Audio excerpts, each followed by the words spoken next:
নাস্তিকরা নাস্তিক থাকবে না, নাস্তিকদের জন্য এখানে আল্লাহ মেডিসিন দিয়েছেন, কিছু ডোজ দিয়েছেন। আলহামদুলিল্লাহ পড়া। এই সূরা থেকে আমরা কিছু সময় কথা শুনবো, শুনতে রাজি আছেন তো? সূরার নাম চিল্লায় বলেন কি নাম? মুল্ক। মুল্ক মানে কি? মুল্ক মানে রাজত্ব, মুল্ক মানে ক্ষমতা, মুল্ক মানে পাওয়ার, মুল্ক মানে কিংডম, মুল্ক মানে সভরেইনটি। সুবহানাল্লাহ পড়েন।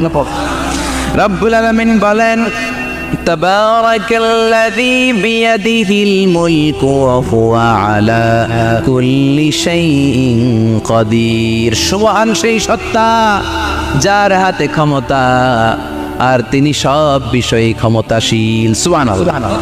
তাবারাকাল্লাযী বিয়াদিহিল মুলক, মহামহিম সে সত্তা, সুমহান সে সত্তা, বিয়াদিহিল মুলকু যার হাতে ক্ষমতা। ক্ষমতা কার হাতে? চিৎকার করে বলতে হবে কার হাতে? নাকি আমাদের হাতে? না সরকারের হাতে? পুলিশের হাতে? র্যাবের হাতে? মাশরাফির হাতে? হিরো আলমের হাতে? ক্ষমতা কার হাতে? ক্ষমতা শুধুমাত্র একজনের হাতে। চিল্লায় বলেন তিনি কে? আল্লাহর হাতে ক্ষমতা, আর তিনি হচ্ছেন সকল ক্ষমতার উৎস, centre of the all powers. সব ক্ষমতার উৎস কে? নাকি জনগণ? আমরা কিন্তু এটাই শিখি, এদেশে আমাদেরকে রাষ্ট্রীয়ভাবে শেখানো হয়, এটা রাষ্ট্রীয় কুফরি। সকল ক্ষমতার উৎস জনগণ নয়, সকল ক্ষমতার উৎস কে? উনি ক্ষমতার উৎস, তিনি ক্ষমতাশীল, মহা ক্ষমতাধর, তার ক্ষমতার সাথে কারো তুলনা হয় না। আমাদের কি ক্ষমতা? কথা বলে বল্লা পোকার কেমন খেয়েছেন? হ্যাঁ, মৌমাছি কামড়াইছে, মৌমাছি কামড়াইলে চিল্লাচিল্লি শুরু করে। তো কি ক্ষমতা আছে আপনার? বল্লা কামড় মেয়েরা দেয় তো ওটা ধরে যে মার বইতেও পারি। কুত্তায় কামড়াইলে আমরা কুত্তারে কামড়াইতেও পারি না। কথা বলেন। আমরা নাকি ক্ষমতার মালিক। পিছন থেকে কেউ যদি বলে হুজুর সাপ, মজা করে বলছি এতই ভয় পাইছে। আসলে যদি ফাঁস করে আসতো সব দৌড়। স্লোগান দেওয়ার বলায় লিল্লাহে তাকবীর, আল্লাহু আকবার, আমার ভাই তোমার ভাই, কাপায় ফেলামো নামায় ফেলাম। কথা বলেন। আর যদি পেছন থেকে কেউ আওয়াজ করে বলে সাপ, দৌড়। আপনারা কি দৌড় দিবেন? আমরা এদিক দিয়ে দৌড় দেবেন। কথা কন। চাচা আপন প্রাণ জীবন বাঁচানোর জন্য ভয়ে পাগল। সাপ লাগবে না, বাবা ভেঙছিলেন মাইথার দিয়ে নাই বোধ হয়। আছে কি করে খালি লাফায়। 10টা বাবা ব্যাং যদি ছেড়ে দেওয়া হয় স্টেজে 2টা আর বাকি 8টা এদিকে, বাবা ব্যাং আর কি লাভ দিব? এরসে লাফালাফি শুরু করবো আমরা। কথা বলে। আর আমরা দাবি করি আমরা ক্ষমতার উৎস। কোনো ক্ষমতা নাই। একবার ডায়রিয়া হলে 3 বার টয়লেটে গেলে আর চেহারার দিকে তাকানো যায় না। কারে মাফ করে দে, আই মরে যাই হোক, আই হাইতান ন আছে না নাই? তো পারবেন না কেন? আপনার না ক্ষমতার উৎস? আপনি না ক্ষমতার উৎস। আরে আপনার তো কোনোই ক্ষমতা নাই। খুলিকাল ইনসানু দাঈফা, মানুষকে দুর্বল থেকে দুর্বল করে তৈরি করেছে কে?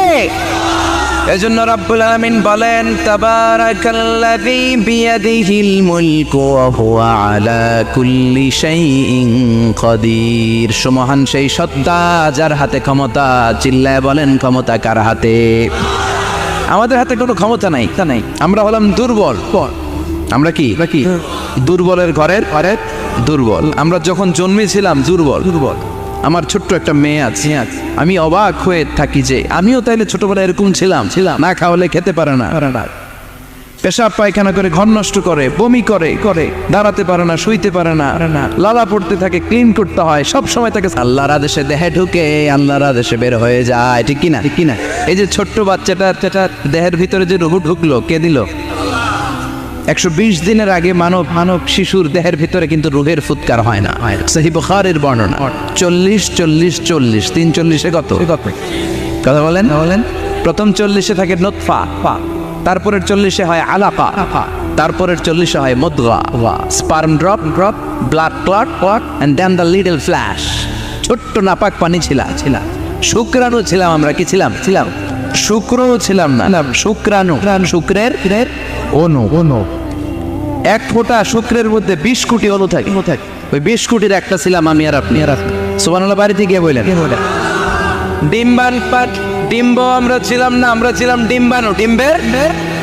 এই ডিম্বাণু আর শুক্রাণু দুইটা মিলে আল্লাহ আমাদেরকে বানায় ফেললেন জাইগন্ট। সেখান থেকে এমব্রয়ো, তারপরে আস্তে আস্তে ইনিশিয়াল স্টেজগুলো শেষে একটার পর একটা স্টেজ পার করে তিনি আমাদেরকে বানালেন আলাফা, সেখান থেকে মুদগা, আমাদের দেহের ভেতরে তিনি স্কেলিটন ভরে দিলেন, কঙ্কাল, মাথার স্কাল দিলেন, খুলি দিলেন, নাক কান গলা দিলেন, আমার রেসপিরেটরি সিস্টেম চালু করে দিলেন। কত ছোট ছিলাম আমি, ক্ষুদ্র ছিলাম আমি। فلينظر الإنسان مما خلق من ماء دافق। মানুষের উচিত তার সৃষ্টি প্রক্রিয়ার দিকে নজর করে তাকানো। বাবার পিঠ থেকে সবেগে নির্গত হওয়া পানি দিয়ে মায়ের পেটে তোমারে ঢুকায় দিল কে? নাপাক পানি থেকে ছোট্ট ব্যাঙ্গাচির মতো ছিলাম, জোকের মতো মায়ের জরায়ুর দেয়ালে লেগেছিলাম। সেখান থেকে বড় করতে করতে আমার রেসপিরেটরি সিস্টেম, আমার এয়ারিং সিস্টেম, আমার সব সিস্টেমগুলো তিনি আমার দেহের ভিতরে সেট করে দিল। চিল্লায় কোন সুবহানাল্লাহ। 120 দিনের সার্টেন পিরিয়ড শেষে তিনি দেহের ভিতরে রুহের ফুৎকার দিলেন। দেয়া মাত্রই আমার রুহুতে ধপ ধপ ধপ ধপ ধপ ধপ শুরু হয়ে গেছে। ওই যে ধপ ধপ শুরু হয়েছে আজও থামে নাই। এই ধপ ধপ থামলে বাঁচবেন, দম ফুরাইলে আমরা ঠুস হয়ে যাবো, ঠিক কিনা? আরে মানুষ রঙিন ফানুষ, দম ফুরাইলে তবু তো ভাই কারোরই নাই একটুখানি।